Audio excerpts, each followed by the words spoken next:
One of the things that was incredibly important to me during my years at Northwestern was Lake Michigan. I pulled a lot of all-nighters. And one of the incredible things about the all-nighters was when the sun would come up and you would be somewhere so you could see the sun just pop up above Lake Michigan.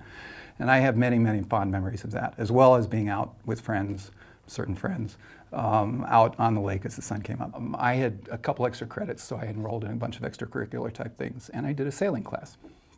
And a bunch of us went out with 10 or 15 little small sailboats. And we got out in the water, a ways off of, I guess it's called South Beach, and we got totally becalmed. It was March. I had to get back in.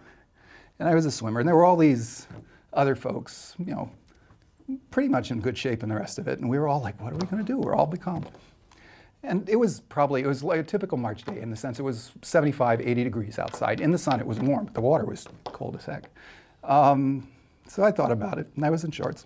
I took off my shirt, and I jumped in, because I figured it wasn't going to take that long to tow to a point where I could walk with the two folks who were in the boat with me.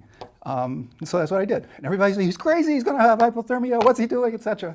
I got to the shore and hauled the boat in, and everybody else was still out there becalmed, except me and the two other people. In the first winter, I think it was the winter of 78, 79, it got so cold so fast that the ice didn't build up on the lake. The lake froze solid down around here. And then there was a heavy snowfall. And so coming out here at Norris and looking out that way, you had this, it was like a vision out of Dr. Zhivago. There's just this sprawling white as far as the eye could see all the way out to the horizon because of the snow that settled on the solid ice. And I always remember that because it was just a gentle slope that led off the rocks.